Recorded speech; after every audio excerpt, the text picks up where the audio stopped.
चला आता दिवाळी संपली, सुट्ट्या संपल्या, स्कूल चालू झालं होतं. आज पहिला दिवस होता म्हणून आयू पण उठला, रेडी झाला. इथे त्याला त्याचं दूध रेडी करून दिलं आणि नंतर जेवणाच्या तयारीला लागली. हे दुपारचं स्कूल मला नकोसं वाटतं. असं वाटतं पूर्ण दिवस स्कूल आहे का? खूप घाई होते.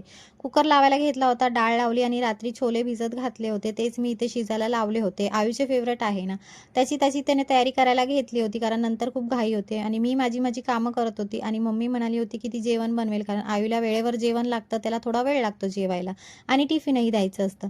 मग त्याने त्याची तयारी करायला घेतली होती. पण माझं मन काय मानेना म्हणून मी पण थोडी जरा त्याची मदत केली आणि नंतर देवाच्या पाया वगैरे त्याने पडून घेतले आणि जरा वेळ होता म्हणून बसला होता. त्याच दरम्यान नवरा इथे बसला होता तर मी गेली जरा त्याला मस्का लावायला. फिरायला जायचं होतं मला संध्याकाळी. आयू निघाला होता शाळेत बाबांबरोबर. बाबा असले की तो त्यांच्याबरोबर जातो. इतक्यात परत बेल वाजली आणि आलं होतं पार्सल. नवऱ्याने कधी काय ऑर्डर केलं माहीतच नव्हतं. आता हे एवढं सगळं ऑर्डर करून ठेवलं होतं. आता आम्ही ते पितो. जरा गरमी पण आहे ना म्हणून छास प्यायला बरं वाटतं आणि आम्ही करतो ते एन्जॉय. भेटूया नेक्स्ट ब्लॉगमध्ये. चलो बाय.